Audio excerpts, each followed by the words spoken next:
We are kicking off our third annual Star Wars month, and what better way than with the Andor Season 2 First Impressions. This is I Have No Title and I Must Podcast. We are your hosts, Tyler. And Chris. And I want to say this is probably the first time of us doing Star Wars month that I can actually say, may the 4th be with you, because we're getting this out on time. Wow, it only took us, 2 years? 3 times? Okay. Yeah. Well, 2 years, but 3 tries, yeah. Okay. So this is going to be out on the 4th? It's going to be out on the 3rd, technically, okay. but just in time. So when people actually listen to it a few months later, they'll know it was out on time. But for Andor First Impressions, I'll say we'll probably do it similar to our Daredevil First Impressions. We'll avoid spoilers until the end. We'll give you a warning, and then we'll go into it.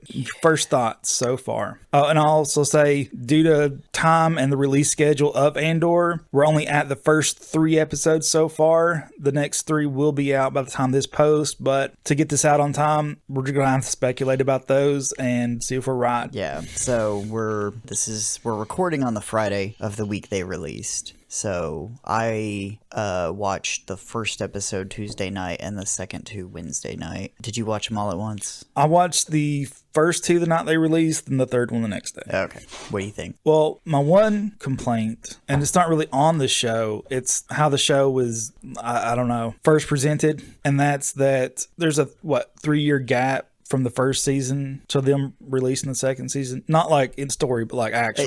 I think it's more like 2, isn't it? Yeah, something like that. But either way, it's been a while. Yeah. But they did not have a recap of the first season. They did post, there's a separate video you could click on that's been sitting there for a bit, which I think is a mix of maybe some behind the scenes and then also an extended, longer recap of the first. Because, there's a lot. There's I think 3 to 4 main story arcs, though, depending on how you look at it. And then, so many different characters that have their own things. The bad guys have their own storyline, which is great. And there's 2 main bad guys who have their own storylines that kind of, by the end of it, merge. So that cleans that up a little bit, but we still have, Luthen and his stuff, Mon Mothma, which is connected but separate. Her cousin, Vel, I want to say. The one who, she was blonde in the first season and redheaded in this new season. Okay, yeah. Who's associated with Cinta and the dark-haired woman, who we don't see for a long time in this, but she does return. And then obviously Andor's main stuff. So there's a lot going on at any and at all times. And even the people at Ferrix that were his kind of community friends and family, they have kind of the attention to detail. It's kind of like when Stephen King says one bit of information about a person and you can infer so much from their backstory, this, when a kid is building a bomb and there's this hologram of what you presume to be his dad or possibly mentor, it speaks volumes about these people. And so going into this new season, there is a lot going on. It's not hard to keep up with. It is 1 year later, and that's what the episode's entitled, isn't it? The first episode is I want to say 1 year yes. later. So a little on the nose. But Andor's become a pretty important spy / everything to their cause.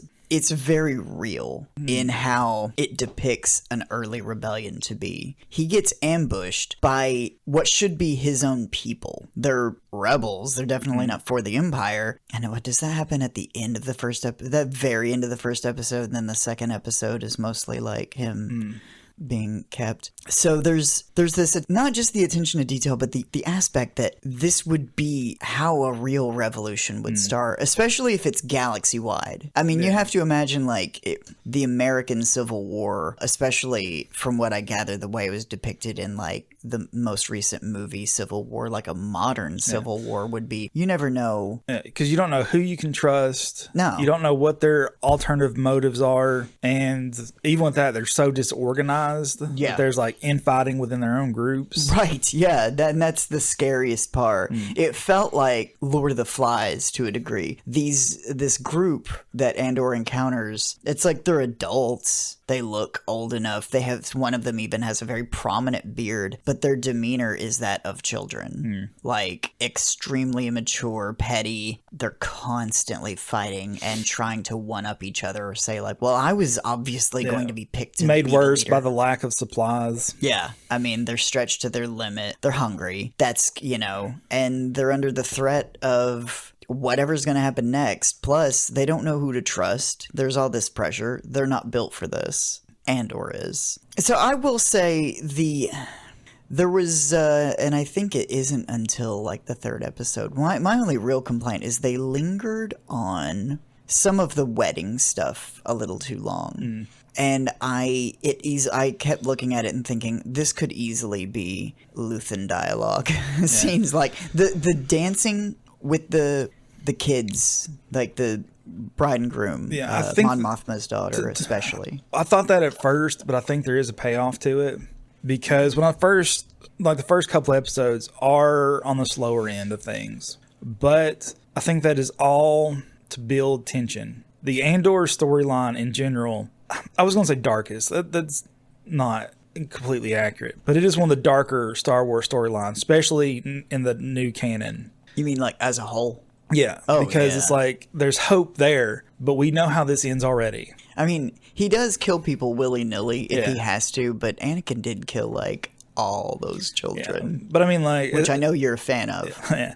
I'm talking about, like, as far as the bleakness of their outcome. We already know what happens to Andor. I see what you Rogue mean. One. Yes, that we start with the end, and the whole if you've watched Rogue One, spoilers for Rogue One and Andor season 1 by quite a bit. If you're listening to this at this point and trying to decide if you want to watch Andor season 2, yes, I felt like maybe the first episode and a half of the first season were kind of, the tension building and slower, but like I know some people complain and say like, I want my thing to be good immediately. We're not talking about like watching, I don't know, like Buffy or Next Generation and saying like, just get through the first couple seasons. There's a few good episodes, but then you get into it. Like those were bad examples because those actually were pretty solid in their first few seasons. Honestly, I think the way they're handling it has been pretty good because for something, it's like we know how Andor's story ends. We know how Mon Mothma's story ends because we see her in the original trilogy, like later on. Yeah. So we know how these plans are inevitably going to go. And yet that tension of, oh my gosh, are they going to be able to pull it off is still there. Yeah. And I think more so because this one's going to be about, we know they all survive this season, except, no spoilers for predictions.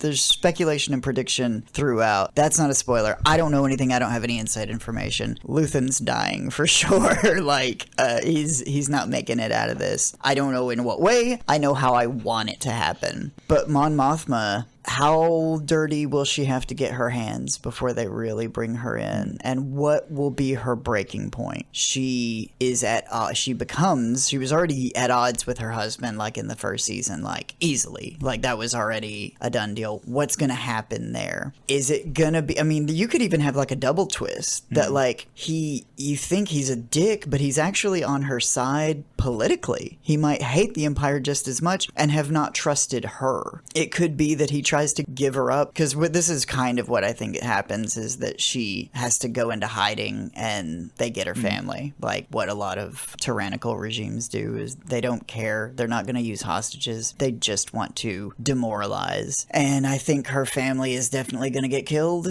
and that's going to be the roughest part. But it's like building this tension. She had one friend, which was like a childhood friend, maybe an ex-boyfriend. They kind of hint at that, especially her husband from the first season, who actually hates the Empire so much he doesn't want to talk to Mon Mothma about it and doesn't realize that she's actually organizing a full-on rebellion. So she brings him into the circle, but he has grown weary of it for a multitude of reasons, and pretty early on Luthen spots this and gets worried about it. It seems to me that like he doesn't like the Empire, but he also doesn't want to get his hands dirty, and when it starts affecting him, that's when he wants out. Yeah, and money becomes a factor. He just basically doesn't get real specific. He just says my investments haven't paid off and I've been ignored, and that's gonna be a problem because he might fold. And not only if he's also sloppy because he's nervous and drinking too much, and he's openly talking about things right out in the open. And so Luthen's at this wedding. Nobody likes that. Who knows who he is? And they're kind of like, what is this? And he had just gotten invited. It's not like he could turn it down. But also, what an opportunity for him to do some hardcore spying and intelligence Part of it also gathering. to me sounds like he weaseled his way in. You think he did that on purpose? Well, because the one guy brought a gift for the wedding, and he's like, "Oh yes, I helped facilitate this. That's why I'm here." Yeah. Obviously he's got fingers in all pies all around. Like, this guy puts Bond to shame in how he's written, and like that he is also still very much a mystery. In the first season, he was shown to have had a kyber crystal that he keeps outside of a lightsaber. He handed it to Andor for what reason I really did not understand. Just because... Maybe even because he knew somebody might see it and that it would cause discussion. I don't know. He told him he wanted it back and that it was worth more to him than, he could imagine. I do think that he is a former Jedi. Yeah. When we talked about Andor before, when I talked about this, there have been so many stories, up to and including the really popular current video game what is it, Jedi Survivor or Jedi Outcast or something. Yeah, where the story is that the mentor sacrifices himself or does all they can to get their apprentice to safety, or gets killed in whatever process, and they get out. There's Grogu gets out, Kanan Jarrus from Rebels. They put that scene. Obviously we just know he made it out from him being alive in Rebels, and he's an adult, but we got that scene, that initial Order 66 scene in The Bad Batch, I think, from when he was a kid. And there's a lot of examples of that, and every example we get shown is something along the lines of that. I think this is going to be a situation. I don't know if we're going to get a full-on I doubt we're going to get a full-on flashback. I think Disney would push for it. Kathleen Kennedy would push for it, and a lot of people Isn't she out though, Kathleen Kennedy? She was an executive producer on this, so whenever they were filming it in the past year, she probably would have been. I don't think Dave Filoni's really involved with it. I'm just saying, if these guys had their way, flashback, do a flashback. You did flashbacks all through the first season. Give us this one flashback. And Tony Gilroy would probably be like, I'm going to just have them say it. If they even do it at all. There's a lot of people that hate this idea. There's a lot of people that are listening to me right now that hate this idea, that say, there's too much Jedi stuff. What? Too much? That's Star Wars. I'm not saying you can't have room for something like Andor, or Rogue One, or Mandalorian. But I really feel like it's when you take Jedi lore and make it better. You make it more mysterious, like it was in the original trilogy. When Yoda and Obi-Wan talk about the Order, it's mysterious. We don't know what it is. We don't know what the Clone Wars were. It was better when you had to imagine it in your head. Everybody had something different in their head, and everybody's imagined version was so much cooler than anything George Lucas ever could have made, because we imagined what we wanted. Maybe some people got exactly what they wanted, but episode 3 was pretty good. Yeah.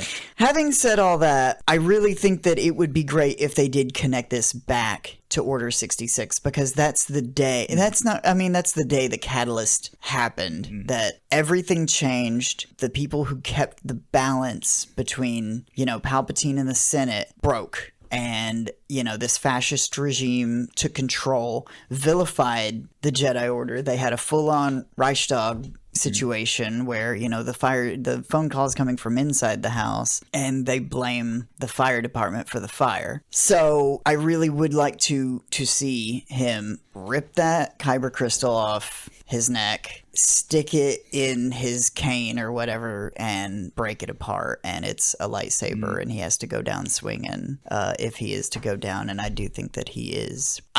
My one complaint is probably more so too that Andor was the actor was underused in the first major chunk of like the first few episodes. What he is in is actually really good, but it feels like it's almost like a wind-up car. They're like pulling him back and pulling it back and pulling it back until you can like hear that click get like really loud. Releasing. And then and there's some good humor in this that's like visual gags too, which you wouldn't imagine. But like in the very beginning, it's in the trailer when he like steals a experimental TIE fighter. The TIE fighter thing. I don't know it's like the Avengers. And some people like, there have been books written about all these things and people can look them up.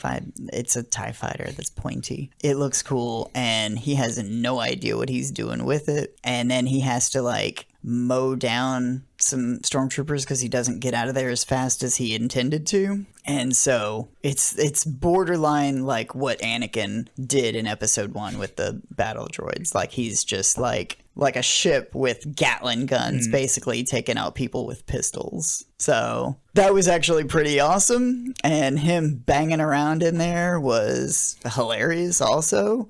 And then go from there. You want to go into speculations now? Yeah, what do you think? I'm going to say, so far, liking it. First 2 episodes can be a little slow, but it's to build tension, so I get it. Go watch it, catch up if you're not already. A lot of this is going to be speculation, so maybe not any major spoilers if you want to stay, but since we are building off what we've seen in the first 3 episodes, there's going to be some spoilers. Yeah, and staying is mandatory. You have to stay. Unless you haven't seen it, pause this. Don't click away. Pause. Go watch the first 3 episodes. Come back. Play. Like. Subscribe. Then like click down at the bottom and like copy the URL and post it to your Instagram and your Facebook and Twitter. And what else are people on? Twitch. What's it? Blue Sky. Blue Sky.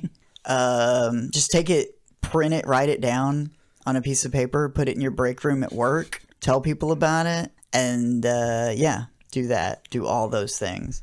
All right, going forward, some speculations, going back to your Luthen thing. Possible he's a Jedi, or it's possible that he facilitated the escape of Jedis. That's the other likely scenario in my head. That's why he has the stuff he has. Yeah. Like, he's seen the writing on the wall. He knew things were about to get bad. And so he facilitated like the hiding of Jedi, and that's how he got the crystals and stuff. And it's also possible that he's flashing it to certain people to get their reactions because he knows it's probably outlawed to have any kind of lightsaber material. So that could be like a canary kind of thing. Like, hey, are you going to get testy about this? Which is really weird because he has so many like Easter eggy artifacts just out in the open in his shop. You'd think that would be a major red flag, and I don't know. I mean, Tony Gilroy, I haven't heard him specifically address this, but it's like, that would be crazy to have all that stuff, like the armor and Plo Koon's eye and mouth mask and all the, like the Jedi guard mask. I think there's some, I mean, the Gungan stuff. I mean, there's other random things, but like a Jedi and Sith holocron. I think the difference there, well, the holocrons maybe, but I'd say the other stuff is more like trophies, like signifiers that the Empire won. Yeah, maybe that's how they'd look at it. I was going to say that he would say that they were reproductions, but I don't even think that's in line with his character because he deals in real stuff. But like that's expensive. The Plo Koon's like mask and stuff, that's more like, hey, this guy, we took him out. Yeah. Whereas I can see the Kyber crystal is, hey, this is a symbol of the Jedi and their weapons. We're not having that. That, and weren't they using the crystals to do something with the Death Star? Yeah, I think they were harvesting them from somewhere, and I can't remember. I think that's been mentioned in multiple things. Maybe Bad Batch and this, maybe? I can't remember. I think that they're going to do a full-on genocide on the Gorman planet, whatever it is that they need. I think they're gonna either by accident, like, how do you accidentally genocide somebody? Well, I mean, it's like, I think it's more they don't care. I think so too. But they're talking about like a propaganda thing with like videos to put out, and then they're gonna push for something harder. And I think Daedra's gonna turn on the Empire. Who? The girl. No, I think that Cyril is. I think that she's keeping it. It could go either way, but I did a lot of thinking about this, and this was something I wanted to bring up because he wants order. He's OCD, and, you know, I think that and again, we might get the double cross where Tony Gilroy gives you something you're really not expecting. And this is something that I have talked about before with when people complain about characters doing something out of character. You ever have a friend that does something? At work, I know somebody, and just last week he came in, black eye, beat up, like red, like roughed up pretty bad, and said his best friend that he's known for years did this to him. And I didn't get a chance to talk to him about it until a couple days ago. And I was like, what happened? And he said he was drunk and I was not. I was kind of messing around and we were like kind of wrestling, and then he got pissed and it went way too far and he just like beat the shit out of him. And he was like, this is, like, it's not okay, but we've been friends a long time. And so I don't want to just, if it was somebody I didn't know, I'd say like, F this, I'm not talking to this person anymore. But like somebody I've known a long time. So, I don't want to take this lightly. But again, it's also not okay. And I was like, well, that's kind of scary that like somebody could have such a rapid shift, like, and such a turn on a dime as he ever exhibited any behavior like this. And he said, no. People do stuff like this. And I don't know why people forget that when they talk about characters doing something out of character. Like fiction is an encapsulation, books can be really long. They have a general average page count, word count. Movies can be really long or short, but they generally have an average, like length and also word count. So depending. So when you have a character in there that does something out of character, it's like, well, that wasn't believable because they never exhibited that's just life sometimes. That's, if a writer goes into it. Now you can also tell, I think, if the writer got written into a corner or if they maybe intended for this to be the case the whole time. That could be. But I really think, Cyril, when his mom comes in and she's talking about that he wanted to be a policeman because he wanted to do something bigger with himself. I think it's indicative. There's two kinds of people that want to be a cop. There's people who at 6 years old don't know the horrors of police work and they just want to help people. Maybe they're a fan of superheroes or detective stories or something. And you ask a person when they're 6 years old, what do you want to do when you grow up? And you say a cop. Those are the kind of people who should be cops, but they're never the ones who become cops. They're the people who become cops are like, generally like maladjusted, belligerent, like I want to get me a gun and push people around. And you're not going to find anybody who's going to admit that that's what their mindset is, but that is what happens. I'm not saying that's 100% of law enforcement, but I'm saying that does happen. Cyril wasn't that sort of person. He more so, I think it's order. He wants things, and I think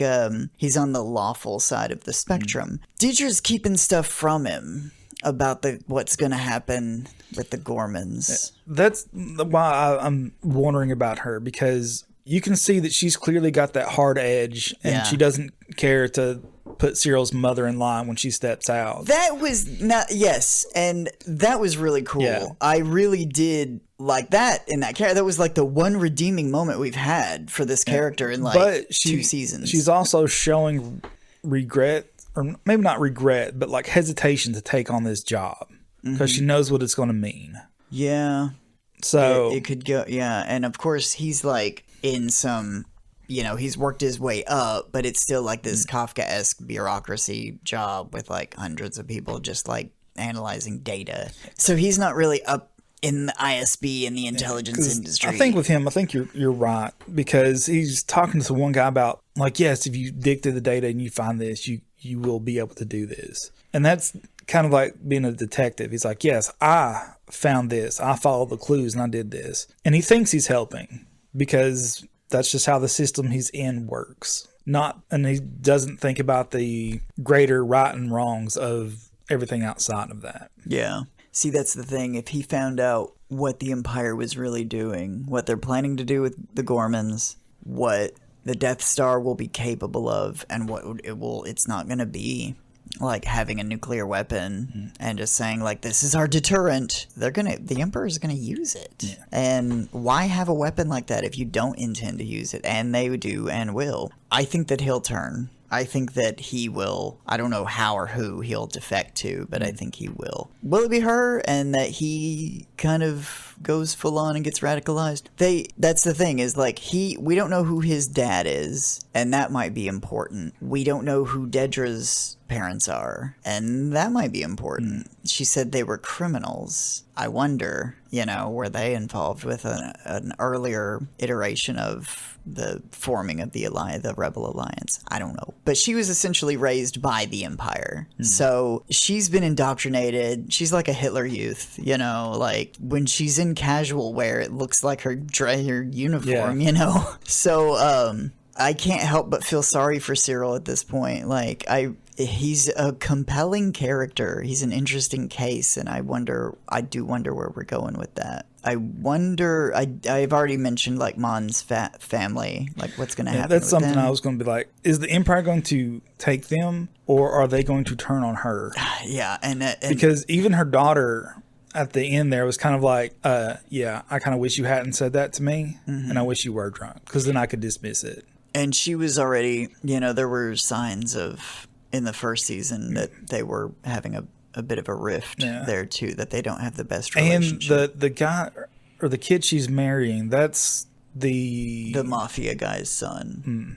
I couldn't remember if it was like Mon's the one guy that's starting to chicken out. No, they had his son, or no? It was the mafia guy. That's why she absolutely did not want this to happen. They had to turn to him to help with like laundering their money. I think she would have rather it been her friend with the white hair. So so now I don't think things are going to go good for him. I think they've already set it up to be like, this guy ain't making it to wherever he's going. Yeah, I mean, I wonder if we're even if it's just gonna be off screen. I was hoping we'd see something. There's one point I mentioned earlier on, like also before I forget, the Chandrilan culture and like the setting for Mon Mothma's home planet, which we've never seen, and was kind of this background character in the first, trilogy, the original trilogy. But she is a really important character because she's like shown to be kind of their leader in some capacity. And it really reminded me of the elves in Lord of the Rings. Like, the colors, the way it's depicted, a whole lot of humans. Make of that what you will. Human-looking people. Not a whole lot of aliens there. Well, I mean, by this point, too, I think the Empire has genocided a lot of these people. So, because if you notice, you don't really see many in the inner core anymore. It's the outer rim, yeah. Which the places like Tatooine is filled up with like wolfmen and devil people. Anyway, I'm thinking of like when Ben first goes into the bar. Cantina. The cantina. And then, and we probably should talk about, I had heard some people talking about saying there was a lot of speculation or a rumor with Bix, the Bix rumor, and I don't know if this is it, because this was a huge thing for a lot of people.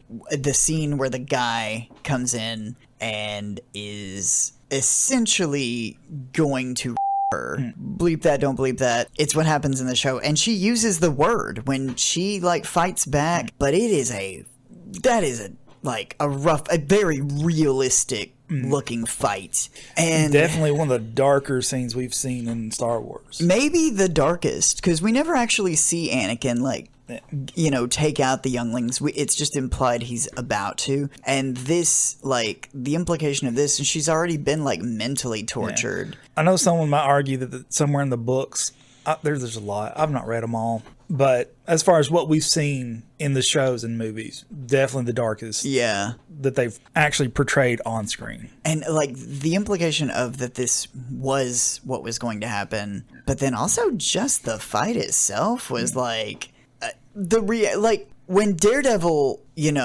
breaks somebody's leg at the knee sideways, it doesn't feel as like horrendous as like when so in The Dark Knight, when the famous magic trick scene where he like slams a guy's head down the table and a pencil presumably goes up into his eye, and the guy just like almost like he just slips away, ta-da, it's gone.